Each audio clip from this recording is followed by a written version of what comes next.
YouTubers, how's it going? Mike Martin's here, Mike Martin's channel. Sorry, I'm a bit plugged up, getting over a bit of a cold here, but I want to thank everyone for joining me here on Housing Crisis segment here in my channel on YouTube.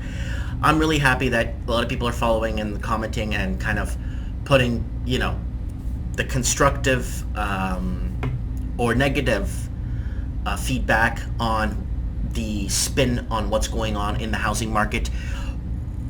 I'm surprised there are not more channels talking about the housing market out there. I'm very surprised more people aren't voicing what's going on. It's one of the hottest topics in every English-speaking country. I know I say this on every video, but it's very true. And I really wanted to just put this out there for you guys. I really want people to comment, whether negative or positive, whatever. You know, keep it on topic. You know what I'm saying, guys? Comments are, I usually reply to every comment. Unfortunately, sometimes YouTube auto flags comments. I don't know why, and it's not allowing me to approve comments on my page. So if I can't get back to you, I'm really sorry, but I do appreciate, but I do get to see the flagged comments that I cannot approve. So this is a really good one, and it's coming from Toronto. Toronto's housing market may need a Vancouver-style cooling, says RBC. What do they mean, Vancouver-style cooling? What are they trying to say? Just checking to make sure my mic is on. So I set up my new office. I'm feeling more and more comfortable, and I'm coming out of my shell here in the office, and I'm fixing the microphone like you guys asked, and that's hopefully working better. Toronto may need to consider Vancouver-style measures to address a dangerous mix.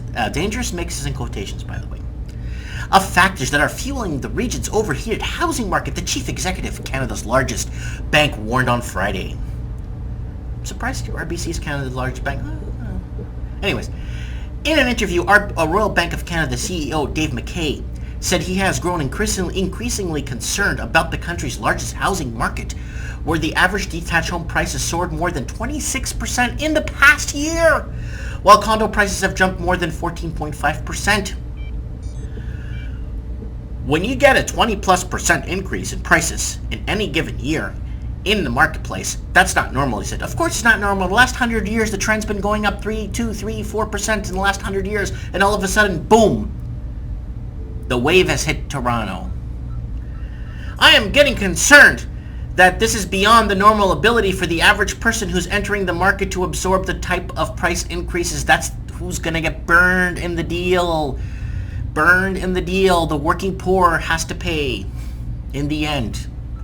Mr. McKay pointed to a cocktail of issues that have helped send Toronto housing prices soaring, including shortage of homes for sale, a strong demand for both immigration and job growth that have sparked a fierce bidding wars and attracted real estate speculators to the Toronto market. Oh my God, but people, please, people, listen. What about the 90,000, 95,000 empty homes in Toronto? What's with that? 90,000? There should be a provincial emergency. Wee. Provincial emergency, people. What's going on? Let's continue here. With all of the active and bidding going on, yeah, talk, my friends from Australia and New Zealand watching this, tell the Torontonians how bidding has basically destroyed your housing market down there. You've got speculators with heightened interest in the profiting from that, he said, and therefore this is a dangerous mix that's leading to potentially run up in prices that is concerning. The BC government's tax on non-resident buyers in the Vancouver area announced last summer has likely shifted foreign investors' demand from Vancouver to Toronto, Mr. McKay said. We need to be thinking about, and we may need actions that are similar to Vancouver, he said. Mind you, pay attention. It's only in Vancouver. Surrounding areas like Burnaby, Richmond, other surrounding areas, North Vancouver, do not have the same law. So be careful, people. You want to go provincial-wide. If you want to do, to protect, you need to protect the entire province. Because if Toronto gets a tax, you're going to see prices in Oakville, Brampton, Bolton, Ontario, Richmond Hill, Woodbridge. You're going to see prices skyrocket there through beyond more expensive than Toronto. So you got to go provincial-wide. We need to be thinking about this and we need action similar to Vancouver, he said. Mr. McKay joins a growing chorus of financial industry and government leaders who have voiced concerns about soaring housing prices in Canada's largest cities. Last October, Canada's Mortgage Housing Corp issued its first red alert. What movie is that from? Red alert. Comment below if you remember. For the Canadian housing market as a whole, with Toronto among the markets that has most concerned the Federal Housing Agency.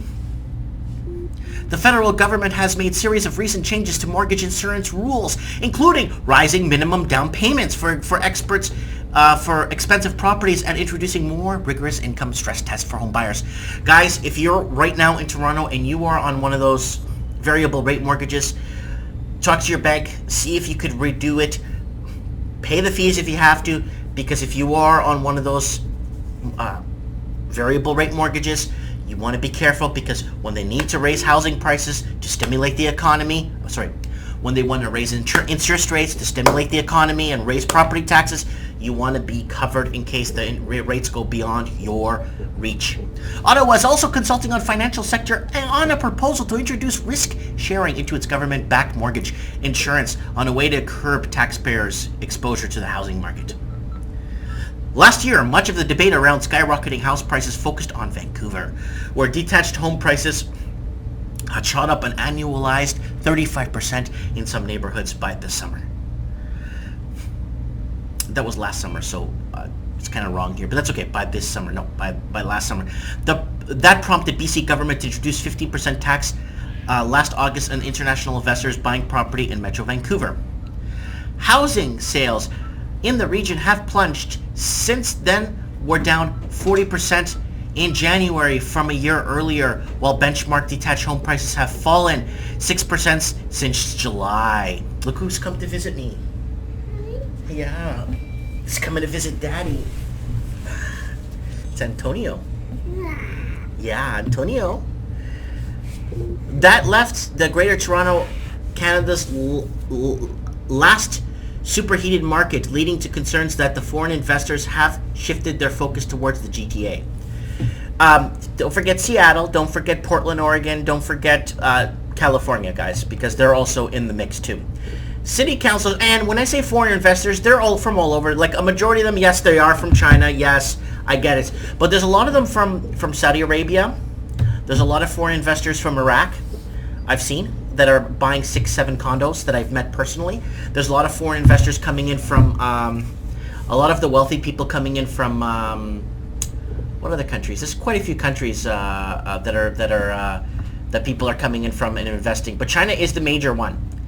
City councillors in Markham, Ontario, north of Toronto, recently voted down the measure of calling the province to implement a foreign buyer's tax in Ontario. Real Estate Association Chief Executive Tim Huddock, a former leader of the provincial Progressive Conservatives, called foreign buyer's tax the cheap politics of division. Comment below on that, guys. Comment below on that. I want to know what you guys think. Antonio's here.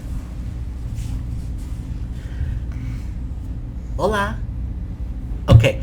Last month, the Toronto Real Estate Board released a survey of its members and realtors, estimating a fewer than 5% of resale transactions in 2016 involved foreign buyers. The Ontario government, meanwhile, has said that it is planning to make changes to its land registry system to collect more data on the citizenship or residency of status of buyers. I'm going to leave a link below. I need you guys to comment on this part right here. Okay. City councillors in Markham, Ontario, north of Toronto, recently voted down the measure of calling the province implemented a foreign buyer's tax. Ontario Real Estate Association Chief Executive Tim Huddock, a former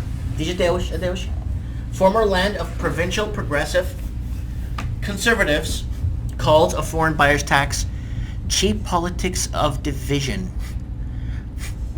I speak English, but I don't understand English. So can somebody please comment on that for me? Let me know. Comment below on that. I'd like to know.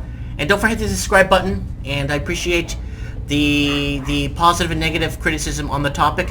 Please, no bashing. And you don't need to make fun of me because I already know I'm fat and I know I can't read. Don't worry, I know that. So let me know, guys. Weigh in, comment below.